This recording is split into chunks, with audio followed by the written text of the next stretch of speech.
फाल्गुन पौर्णिमेच्या पार्श्वभूमीवर सुरगाणा तालुक्यात होळी सण मोठ्या उत्साहात आणि पारंपरिक पद्धतीने साजरा करण्यात आलाय। गावातील होळीवर एकत्रित येत पारंपरिक नृत्य लोकगीत गात होळी पेटवली आणि मिताडे एकोप्याचा संदेश दिला।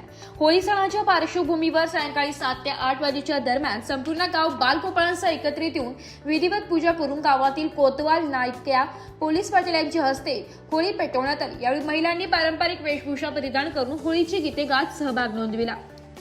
गावातील लहान मुलांपासून ज्येष्ठ नागरिकांपर्यंत सर्वांनी होळीच्या कार्यक्रमात उत्स्फूर्त सहभाग घेतलाय। युवकांनी ढोल ताशांच्या गजरात नृत्य सादर केलंय, तर महिलांनी पारंपरिक गीतांवर ठेका धरत सणाचा आनंद द्विगुणित केलाय।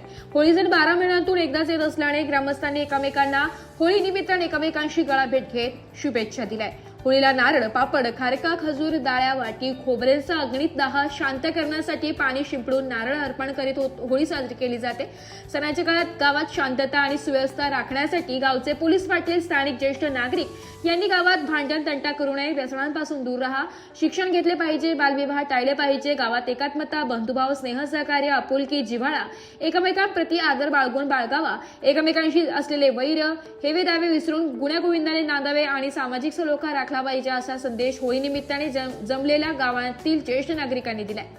तालुक्यात उत्साहपूर्ण जल्लोषात आनंदाच्या वातावरणात कोणत्याही अनुचित प्रकार न घडता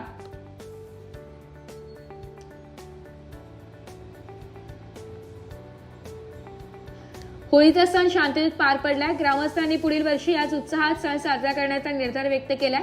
होळी दहनाच्या कार्यक्रमात गाव भगतच्या हस्ते अग्निदेवतेचे मनोभावे पूजा करून गावावर कोणत्याही प्रकारचे संकट भविष्यात येऊ नये यासाठी अग्निसर्ग देवतेची पूजा अर्चा करण्यात आली। नाशिक लोकशाही न्यूजसाठी उपसंपादक बाजीराव नाना खेरनारसह तालुका प्रतिनिधी रतन चौधरी, सुरगाणा।